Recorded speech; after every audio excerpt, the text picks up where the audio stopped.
Hey home bakers, it's Jack here, bakeryjack.co.uk, bringing you your weekly bread making tip every single Thursday. You know how it goes. This week I want to talk about 8 top tips to make amazing sourdough at home. Roll it!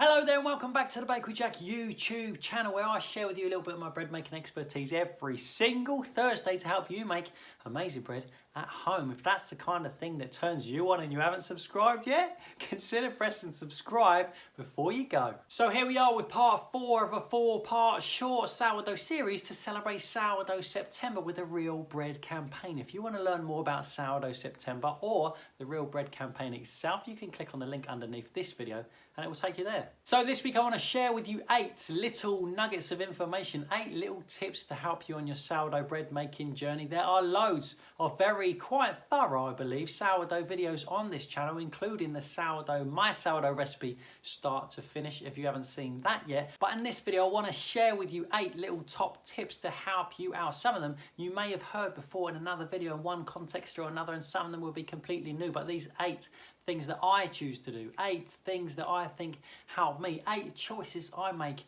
along the way of my sourdough recipe to make everything just.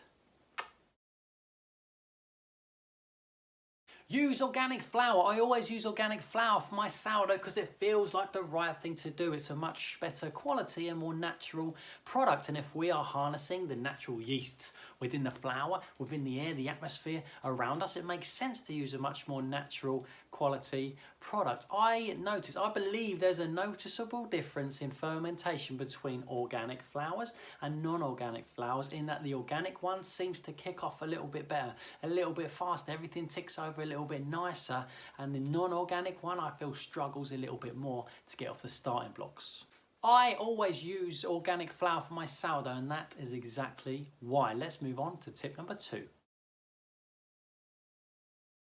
Don't bother kneading your sourdough dough. In the olden days, way back in the olden days, I used to knead my sourdough, and my sourdough crumb texture used to always come out quite fine, quite small bubbles. I'm not after massive, huge bubbles because I don't like that either, but somewhere in between with a little bit of character would be lovely. In the past, we've discussed before that physical energy of kneading, especially when we're talking about yeasted breads, develops gluten, and there is one other thing that develops gluten too, which is time. Sourdough benefits from time. Sourdough's got so much time because it takes ages to make that the gluten develops by itself. We don't need to give it that physical energy in the beginning. Here's an interesting theory for you, and something that came up in class once. Somebody approached with the theory that baker's yeast actually isn't that old. It hasn't been around for that long, and maybe in the past when sourdough was the only thing that people never used to knead it.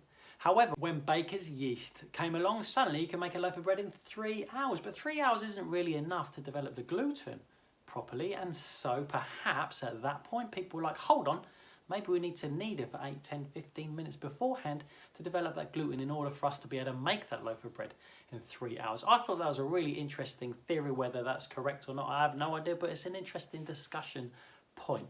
Number 3. Build structure. I'm talking about folding. I'm talking about folding up your dough during the bulk fermentation period at various stages throughout. Building that structure. What you don't want to happen is for your loaf to come out of that basket and spread out into a flat pancake, which I hear so many times. If you're worried, if your dough is wet and it's slack, build structure along the way. I would always build structure along the way by tactical folding, and you've seen it in my recipe before. I fold it up every once in a while, every hour, every 2 hours, whatever, and if it was a wetter dough, I would fold it even more. Let's fold it every single hour for 5-6 hours, and that will really build some structure to be able to hold that shape at the end. Always build structure along the way because you need that shape to be nice at the end. And when I build structure, incidentally, I always, instead of dusting the table with flour, I will use a spritz of water. I'd much rather incorporate more water into my dough than more flour, therefore drying it out and tightening it up. Use water, fold it tactically to build the structure for the nice end shape. When you get to the shaping, remember that less is more. After your dough has been fermenting as a whole and you've been doing those folds to build that structure, you've also been looking after the puff, the gas that's been building up inside. You haven't been smashing it down and knocking it out every time. You've been looking after it. It's in a constant state of puff from the minute you mix it to the minute you shape it for the basket, and so over that time it's getting puffier and puffier and puffier, slowly, slowly, slowly. You're looking after it, building the structure, keeping that puff inside, so when it comes to shaping, less is more. Don't mess about too much with it. A few simple folds. I think I do 1, 2, 3, 4, 5 folds, and that's it. Away we go. It might be a little bit wobbly, it might be a little bit slack, but less is more. The more you mess about with it, the more you try and stick stuff together it's not sticking together, the more you squeeze it up and scrunch it and stuff like this, you're not doing it any favours. You are in risk of destroying the structure and squeezing out the air and getting it all back to the sticky mess again from the beginning. Less is more. A few folds, roll it up, pop it in your dusted basket and leave it alone. Again, for structure purposes, I always do a pre-shape before I hit the final shape, but for both shaping stages, less is always more. The minimum you can get away with to make it into that nice shape, and then bang, straight in the fridge. Tip number 5 is use the fridge to your advantage. Like, if I always prove the last stage of the dough in the basket in the fridge, but tactically use the fridge. Imagine to yourself, using a fridge is buying yourself time. If you want to get stuff into your schedule, you can speed everything up so it happens in an hour, but that is danger. Don't do it. Or you can slow everything down so you can do those bits that you need to be around for in the times that you are around. If you need to do 2 folds, stash it in the fridge till you get home from work and come back and do another 2 folds. That's absolutely fine. Use the fridge to advantage. Using the fridge is almost like putting stuff on pause for a bit. It's almost like putting stuff on pause for a bit. It's going to ferment slowly, slowly. It's going to really chill it down and slow down the process. It's almost, but not quite, like putting it on pause. Slow a recipe down to fit it into your schedule and use the fridge for that exact purpose. If you're strapped for time, toss it in the fridge and pick it up where you left off later on. Tip number 6 is bake with steam, whether you're stone baking with injected steam into your oven or whether you are baking in a Dutch oven where the bread makes its own steam. Steam is the difference between a dull brown crust and a golden, vivid, delicious looking brown crusty loaf. Steam brings the crust. Steam allows you to bake on a higher temperature for longer without anything burning, therefore bringing a crust. Steam condenses on the outside of the bread, turning into this slippery surface which bakes onto the outside of your bread, bringing that shine and crust. Steam allows the outside of your bread to stay softer for longer while it's baking, therefore increasing the oven spring. A bigger loaf, the bigger the volume of the loaf, the more softer and lovelier it's going to be inside, and that's the whole name of the game. Steam is the difference between good bread and great bread. Here we go, number 7. This is an important one because I always do this. I never make a single loaf of bread. You know why? Because sourdough bread freezes really well. I don't care what anybody says. Last time I did a sourdough course, we were talking about freezing bread, and somebody mentioned how actually it's not really quite as good as what it would be. It's always a bit of a shame when you freeze stuff, and we all tried my loaf of bread. I cut it up, it was crusty, it was delicious. We all tried a piece, and then I busted out the truth. I confessed to everyone in the room that actually I made that loaf a week ago, and I froze it and I defrosted it overnight, popped in the oven for 8-10 minutes, bada bing, bada boom, a little bit of spritz of spray, and everything is just as crusty and moist inside as it was the day that I made it.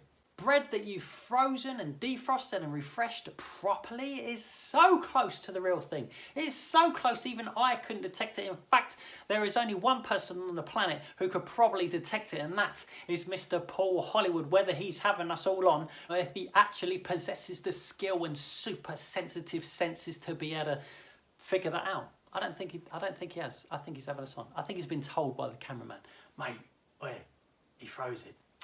All right, cool, nice. Freezing bread is okay. I always make 2 loaves and freeze one. It's such a long process that why wouldn't I? That's why you'll always see that I stone bake my loaves and they're always long as opposed to round, because I could get 2 on my stone next to one another without them touching. Number 8, you knew this was coming. We always get emotional at the end of a video like this, is stick with it. Practice, practice, practice. All the old cliches that you've heard me say. Write down your successes, write down your failures, write down the temperature of the room on a day, write down where your starter was at, write down when you folded it, what time and what you did it, and write down the result of your actions, how your bread came out at the end. Stick with it. Don't get disheartened. If you spent a year making a loaf of sourdough a week and you took a couple of weeks off, that's 50 loaves of sourdough you've learned from. And if you still don't want to do it after that, you've only lost a year. Move on. Make something else. Become gluten-free. I don't care. But give it a year. That's 50 times, 50 loaves of bread, and it's not that bad. Practice, practice, learn, learn, practice, learn, practice, learn. It's a cycle. It's a loop, baby. You know this already. If you've been here for a while, it's exactly what I talk about the whole time. It's a learning process. You got to learn. You got to grow as a person, as a home baker. You got to flourish. You have to start to produce the wonderful. No, I don't even know anymore. The point is, keep it up. Keep at it.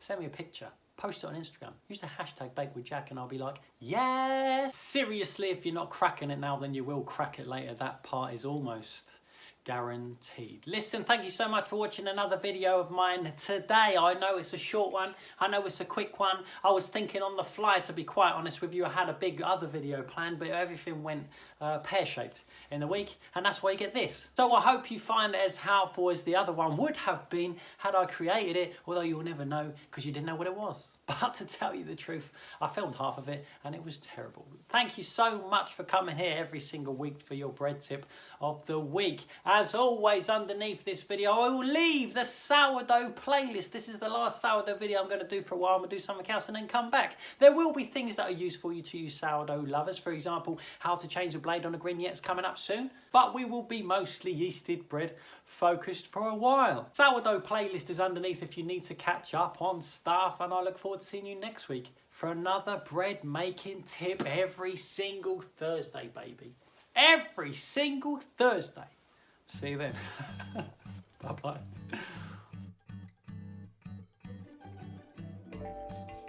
Thanks for watching the last of 4 sourdough videos to celebrate the Real Bread Campaign Sourdough September. I know some of you have probably heard me touch on these subjects before, but I hope you got some value out of the few that you hadn't heard me talk about. Thanks so much for watching this week's video. I'll see you next week for another one. See ya.